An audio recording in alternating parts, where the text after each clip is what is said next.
আসসালামু আলাইকুম। Hello everyone. আশা করি সবাই ভালো আছেন। আপনাদের দোয়া এবং আল্লাহর রহমতে আমরাও ভালো আছি। তো এখন এখানে বেজেছে ১০টা। আমি কাজের থেকে এসেছি। আসার পর খাওয়া-দাওয়া করলাম। এখন দেখি যে আমার ঘরটা খুব এলোমেলো হয়ে আছে। ভাবলাম যে গুছিয়ে ফেলি। কোনো কিছু করার নাই। বাংলাদেশে যখন ছিলাম তখন ভাবতাম যে বিদেশে যাবো। একটা সুন্দর জীবনযাপন করব। তো এখন বিদেশে আসার পর বুয়া হয়ে গেছি। বিদেশে সমস্ত কাজ একা একাই করতে হয়। ঘরে বাহিরে ২ জায়গায় করতে হয়। বাংলাদেশে থাকতে মনে, মনে ভেবেছিলাম যে বিদেশে যাবো, একটা পিসফুল লাইফ লিড করব। কিন্তু বিদেশে আসার পর জীবনটা এখন খুব কঠিন মনে হচ্ছে। স্টোর রুমটা গুছানো শেষ। এখন কাপড়-চোপড়গুলো গোছাবো।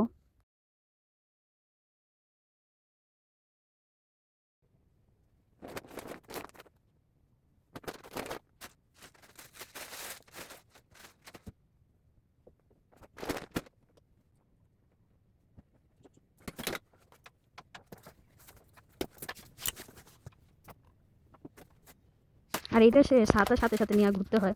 কারণ কখন যে বৃষ্টি নামে, বৃষ্টির কোনো স্টেশন নাই। এই প্রচুর রোদ দেখা যাচ্ছে, এই বৃষ্টি নেমে পড়েছে।